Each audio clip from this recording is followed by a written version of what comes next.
Let's finally say it, the notch is a design compromise. The only reason it's there is to make bezel-less phones of today a reality without losing out on the front camera, earpiece and sensors. Now getting to the Vivo Nex, the company has made some bold and risky design choices. The fingerprint scanner has found its way underneath the display, the front camera is housed in a mechanism that pops up from within the smartphone, and the earpiece has been replaced with a motor that vibrates the screen. All for a truly bezel-less display that does not compromise on the design with a notch. The big question is, how is it as an overall smartphone? Well, this is our review.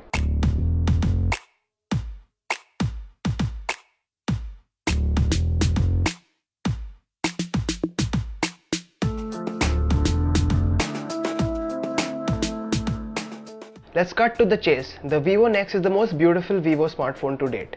As with all 2018 flagships, you get the same premium blend of glass and metal. The glass back has a grey speckled pattern and strikes the right balance between bling and subtlety. Build quality is top notch and the phone feels incredibly solid in the hand. With no notch, the front fascia is dominated by the screen, which gives the phone a seamless look. There's a slim chin at the bottom and a faint border around the display, but it still looks impressive nonetheless.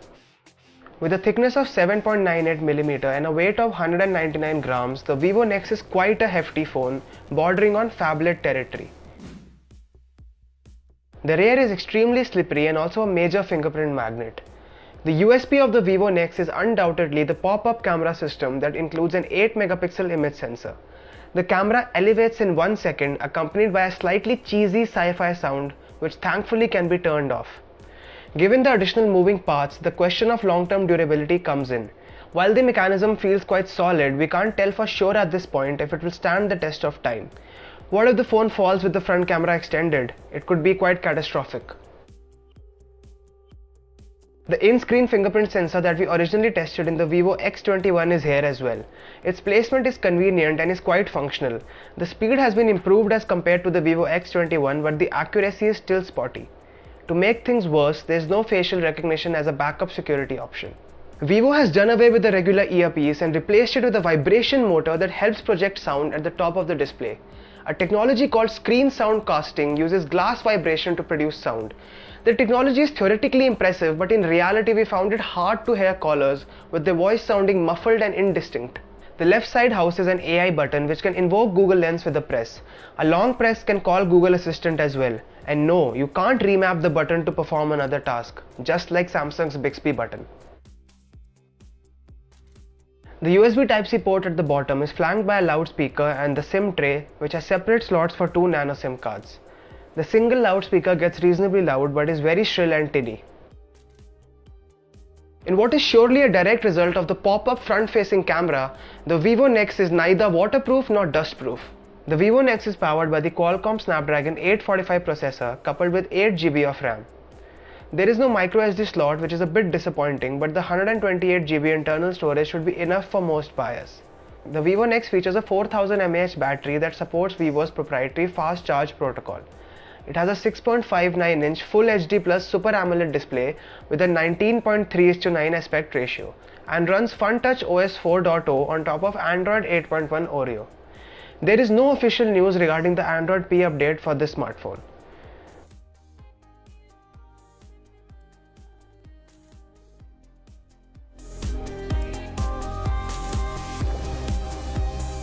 The 6.59-inch Super AMOLED display is the star of the show here. With a screen-to-body ratio of 93%, it simply looks striking. The viewing angles are superb, colors are vivid, and the panel has deep inky blacks. The maximum brightness is impressive and the display also gets dim enough for comfortable use in a dark room. Vivo has moved the ambient light sensor underneath the display and it works well enough. Apart from a few user interface niggles, performance was pretty much top notch. With the Snapdragon 845 under the hood, the Vivo Nex handled everything from simple day-to-day use to intensive workloads with aplomb. Gaming on the phone is also quite a pleasurable experience. Games like Asphalt 8 look gorgeous on the 19.3:9 screen and run flawlessly with minimal load times and no lag or stutter to speak of. Vivo has taken a lot of inspiration from iOS with FunTouch OS. There is no app drawer and there is even a control center which houses all the quick toggles that are usually found in the notifications shade in Android. The OS is reasonably fluid and snappy and is loaded with features. Navigation gestures though are a bit of a mixed bag. While most of them are smooth and easy to use, the gesture to invoke recent apps, which involves holding the screen and then sliding up, is choppy and very slow. We experienced several app crashes throughout our review period, and some applications refused to play well with the unique aspect ratio of the Vivo Nex.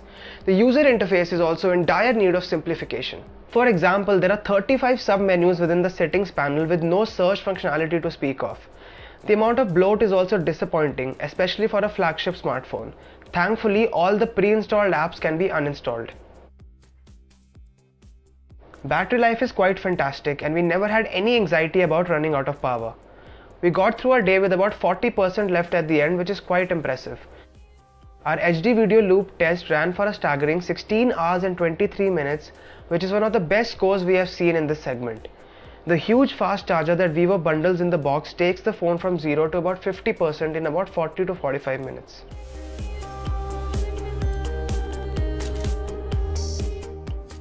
Vivo's flagship smartphone has a dual rear camera setup with a 12 megapixel IMX363 primary sensor with 4-axis optical image stabilization alongside a 5 megapixel secondary sensor. As we earlier mentioned, the front 8 megapixel camera pops up from within the chassis. We were quite impressed with the quality of photos taken with the rear camera. The level of detail is impressive, colors are rich and vibrant, and the autofocus is precise and accurate. There is also little to no shutter lag to speak of, and the dynamic range is good. Thanks to the 4-axis optical image stabilization, images taken at night also come out sharp and detailed. As with most flagships these days, the rear camera can recognize the object or scene being shot and optimize image settings accordingly. The vivid colors captured by the rear camera might be a turn-off for some people who prefer natural colors. The portrait mode is also slightly iffy, with substandard poor edge detection around objects. The selfie camera is a disappointment. Not only is it laggy, it has a tendency to overexpose shots. It captures a decent amount of detail in well-lit situations but struggles in low light. Images taken at night look very soft and have a fair bit of noise. There's a beautify mode in the camera app which works pretty much as you would expect. AR stickers are implemented well and are a good way to impress friends. They can be used with both the front and the rear camera. There's a fully featured professional mode in the camera application as well, which allows you to alter the ISO, exposure, shutter speed and white balance.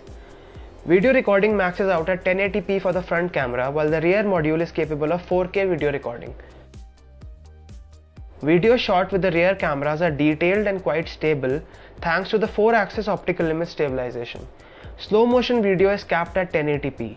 The resultant videos are quite good, but we did experience flickering in unfavorable light. The Vivo Nex is a smartphone from the future which is gorgeous, immensely powerful and loaded with impressive technologies. The OLED display is superb, the rear camera is competent and battery life is impressive. However, the software has niggles, the fingerprint scanner, as futuristic as it may be, is unreliable, calls are hard to hear, and many flagship features like waterproofing and wireless charging are conspicuous by their absence. Even though the phone has a lot going for it, we advise you to hold off until the technology matures and the day-to-day niggles are sorted. Flagship offerings from the likes of Apple, OnePlus and Samsung are more polished and easier to live with on a day-to-day basis. As of now, the Vivo Nex is best looked upon as an object of desire rather than owned as a daily driver. However, if you can live with the compromises, there's a certain charm attached to the Vivo Nex. The smartphone is far from perfect and using it can get quite frustrating at times, but it is undeniably desirable. So that was a review of the Vivo Nex. Thanks for watching, and for all things tech, log on to gadgets360.com.